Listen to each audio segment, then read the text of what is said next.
Dans cette vidéo, je vais t'expliquer précisément ce qui m'a permis de surmonter tous les obstacles qui se sont dressés sur ma route. Je t'explique exactement comment devenir plus fort, devenir plus puissant, plus puissante grâce justement à ces obstacles. Je t'explique moi ma recette secrète justement qui m'a permis de me dépasser et puis de créer une entreprise qui est maintenant très prospère. Je te dis tout dans cette vidéo, je te dis des choses que je ne t'ai encore jamais dites dans cette vidéo, donc reste bien jusqu'à la fin, parce que si tu es face à des obstacles qui te paralysent, qui te bloquent, qui t'empêchent d'atteindre la vie que tu veux, maintenant, je suis convaincu que cette vidéo peut t'aider. Je te parle de tout ça juste après le jingle.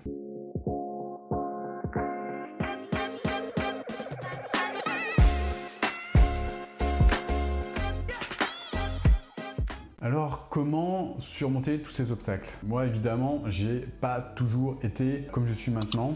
Ce qui se passait il y a quelques années, c'est que j'avais tendance, chaque fois que je voyais un obstacle, à baisser les bras. Mon problème à l'époque, c'était que chaque fois que je devais sortir de ma zone de confort, eh bien, je me disais, en fait, j'y arriverai pas, ça me ressemble pas. Ça fait pas partie de mes valeurs et donc par conséquent cet obstacle c'est n'importe quoi. D'ailleurs aller dans cette direction c'est n'importe quoi. Et je commençais à critiquer en fait la personne qui m'inspirait à franchir ces obstacles, à aller dans telle ou telle direction. Et je me disais finalement en fait cette personne je suis pas aligné avec ses valeurs. Et ce qui se passait c'est que au final, je me décourageais et je me racontais une grosse histoire justement pour justifier que moi, Olivier Métral, je n'étais pas capable de passer au-delà, au-dessus de cet obstacle. Par conséquent, qu'est-ce qui se passait? J'avançais pas dans ma vie en fait. Pourquoi? Parce que au moindre obstacle, eh bien, qu'est-ce qui se passait concrètement si je prends un peu de recul sur moi-même, sur le Olivier d'il y a quelques années? Eh bien, le Olivier d'il y a quelques années, il se comportait comme une grosse victime de la life. Pourquoi? Parce que à chaque fois qu'il y avait un obstacle qu'il n'était pas capable de surmonter, c'était pas de sa faute en fait. C'était pas de sa faute. Évidemment, c'était pas de sa faute. Qu'est-ce qu'il faisait à l'époque, Olivier de l'époque? Il choisissait un coupable ou une coupable. Voilà, donc si Olivier n'était pas capable de surmonter un obstacle, c'était à cause des autres, voilà, à cause de la société ou à cause de machin qui m'avait dit, qui m'avait conseillé qu'il fallait faire ça, et puis finalement machin, c'est n'importe quoi, machin raconte des conneries, machin que j'avais tendance à mettre sur un pédestal, je me rends compte que au final c'est n'importe quoi parce que cet obstacle il est infranchissable et machin il m'envoyait au casse-pipe et gna gna gna et gna gna gna et gna gna gna. Quand je dis gna gna gna, c'est voilà, je sors le vieux disque là, le vieux disque bien rayé de voilà de la bonne grosse histoire que je me racontais à l'époque, que c'était pas de ma faute. Voilà, le gros disque de la victime. Voilà, ça c'était moi à l'époque. Voilà, c'était Olivier d'il y a quelques années. Et qu'est-ce qui se passait quand je réagissais comme ça? Évidemment, j'étais en révolution. Alors révolution, c'est pas la révolution Apple ou la révolution française. Non, révolution, ça veut dire partir d'un point, faire ça et revenir exactement au même point. C'est-à-dire que j'avançais pas, je stagnais et chaque nouvelle chose que je voulais faire, chaque sortie de zone de confort que je voulais tenter, eh bien qu'est-ce qui se passait concrètement dans ma vie? Eh bien j'avais ce comportement parce que je n'y arrivais pas. Pourquoi? Parce que j'avais pas compris ce que je vais t'expliquer là maintenant. Le jour où j'ai compris ça, ça a tout changé en fait. Le jour où j'ai compris ce que je vais te dire là maintenant, donc écoute bien, si tu es dans cette situation, si tu es actuellement comme moi, je sais que c'est pas facile à reconnaître ce type de comportement. Je sais que c'est pas simple de prendre du recul sur soi et de se dire ok, maintenant je vais arrêter de me mettre d'être en mode pédomorphe. Mode pédomorphe c'est quoi? C'est le mode je réagis comme un enfant, je me plains, je fais mon petit caprice. Non, c'est pas simple en fait de sortir de ce mode, c'est pas simple. Ça demande de prendre du recul sur soi et puis ça demande surtout de se responsabiliser. Quand j'ai commencé à me responsabiliser, sortir de ce mode victime, ça a tout changé et j'ai commencé à voir les choses d'une façon différente, surtout les obstacles d'une façon différente. Je t'explique. Si je prends du recul sur moi-même, la façon dont je voyais les obstacles, ça c'est un obstacle, hop là, un gros obstacle. Moi j'étais comme ça, petit bonhomme là, l'obstacle était plus grand que moi. Qu'est-ce qui se passait? Bing, je me heurtais à un obstacle et j'étais là, c'est pas possible. Mode pédomorphe. Cet obstacle, il est trop grand et je peux pas le franchir. Et comment je voyais cet obstacle? Comme une montagne infranchissable. Et comment je me sentais par rapport à ça? Eh bien, je me sentais jugé en fait. Je me sentais jugé par cet obstacle. Et cet obstacle, qu'est-ce qu'il me disait? Il me disait t'es nul. Il me disait t'es nul, t'es pas capable, c'est impossible, tu n'y arriveras jamais. Et qu'est-ce qui se passait quand c'était des phénomènes qui se passaient dans ma tête à l'époque. Et qu'est-ce qui se passait? Je me comparais aux autres en fait. Inconsciemment, je me comparais aux autres. Et je me disais, par rapport aux autres qui sont capables de franchir cet obstacle, moi j'y arrive pas. Donc par conséquent, je suis une grosse merde. Désolé du terme, j'en vois pas d'autres. C'était ce que je pensais de moi à l'époque. Je me disais, j'ai une grosse bouse là parce que je suis incapable de franchir cet obstacle. Et par conséquent, je me comparais inconsciemment, et en me comparant, je me mettais la pression, et en me mettant la pression, et ben je me maltraitais en fait. Je me maltraitais. Et qui était la cause de ça? Est-ce que c'était l'obstacle qui était la cause de ça? Non, c'était pas l'obstacle, c'était moi qui était la cause de ce truc-là, en fait. C'était un comportement interne. C'était mon fonctionnement interne, en fait, que je devais modifier à l'époque. Et surtout, la façon dont je voyais l'obstacle. Je répète, ce que je devais modifier, c'était la façon dont je voyais l'obstacle, c'est-à-dire la façon dont je le percevais. Je te parle de mes perceptions à l'époque. Mes perceptions, c'est-à-dire mes lunettes. Les lunettes que j'avais à l'époque, là, qui me permettaient de voir cet obstacle d'une façon qui était complètement erroné. Je voyais cet obstacle d'une façon, la façon dont je t'ai exprimé, la façon erronée de le voir, de le considérer. C'est-à-dire, je voyais cet obstacle comme quelque chose qui me jugeait. Toi, t'es pas capable, Olivier. T'es pas capable de le faire, t'es pas capable de... T'es naze, t'es nul, etc. Processus interne, je me jugeais, j'étais dans la culpabilité, pourquoi, et au final, je me trouvais des excuses, je sortais le vieux disque de la victime, je le posais sur le manche-disque, là, ou sur le tourne-disque, pardon, je passais mon disque, et je repassais mon disque en boucle. J'essayais de trouver des coupables, c'est de la faute de machin, parce que gna gna gna, c'est de la faute de l'autre, c'est de la faute de l'État, c'est de la faute de la société. Donc le vieux disque, c'est pas moi, c'est l'autre, la responsabilité, c'est l'autre. Alors que la responsabilité, au final, c'était ma responsabilité de prendre soin de moi et de changer mon mode de fonctionnement interne et surtout la façon dont je considérais cet obstacle, c'est-à-dire les lunettes là. Dès lors que j'ai commencé à changer ça, à prendre conscience déjà de ça, j'ai commencé à changer mes lunettes, à changer la façon dont je voyais l'obstacle et de la façon dont je le considérais. Comment? J'ai tout simplement pris conscience que cet obstacle était juste là pour me dire plutôt que t'es nul, t'es pas capable. Non, son rôle de cet obstacle, c'est simplement de me dire t'es pas encore prêt, mec. T'es pas encore prêt, Olivier. T'es pas encore prêt à passer au-dessus de moi. C'est tout. T'as juste à te renforcer, en fait. T'as juste à faire évoluer des choses en interne. Pourquoi? Parce que c'est ton monde interne, Olivier, qui va créer ton monde externe. Ce qui se passe là-dedans, c'est ce que tu vas manifester, en fait. Si tu penses que t'es pas capable, si tu penses que je suis là pour te juger, je me mets à la place de l'obstacle,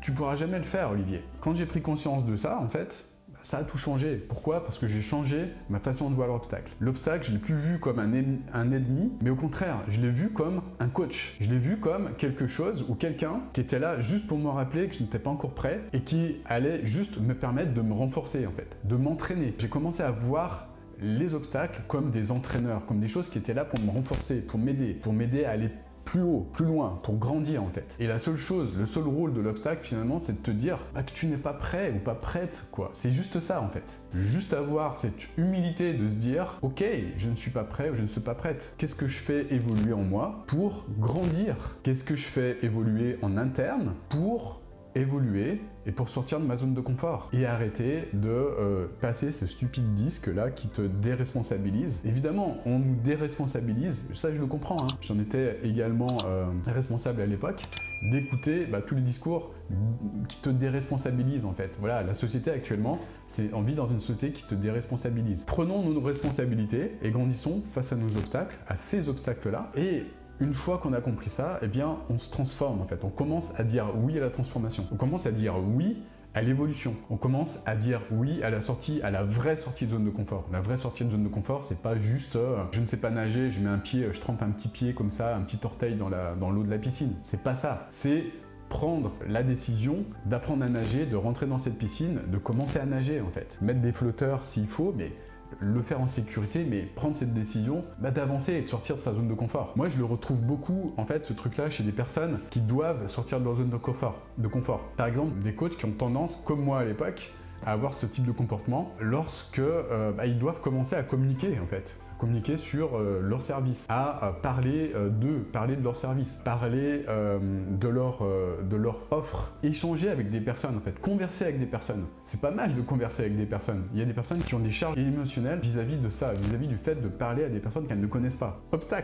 Obstacle, on a un obstacle là. Quand on veut faire du coaching, il faut vraiment comprendre ça. Quand on a un obstacle, il faut savoir grandir face à cet obstacle et devenir plus grand que cet obstacle en fait. Je peux pas comprendre en fait qu'une personne qui veut devenir coach, elle ne puisse pas elle-même entrer dans un processus d'évolution et comprendre ce que je viens de développer en fait. Toutes les personnes qui veulent devenir coach, elles doivent le comprendre et le mettre en pratique vis-à-vis d'elles-mêmes. C'est-à-dire comprendre que un coach est là pour nous aider à évoluer, à grandir. Un coach est là à nous aider à évoluer au niveau du changement de nos paradigme, de notre système de croyance. Un coach, le rôle du coach, c'est ça aussi. Si soi-même, on n'est pas capable de changer, si soi-même, on n'est pas capable d'évoluer en interne et de grandir et de faire les efforts nécessaires pour grandir, parce qu'il y a des efforts à faire. Et je répète, j'ai peut-être dit un gros mot pour certaines personnes, mais il y a des efforts à faire en fait pour grandir. On veut devenir coach, il y a des efforts à faire. Les personnes qui te disent il n'y a aucun effort, il faut juste méditer, faire la méditation de l'abondance ou ce genre de choses pour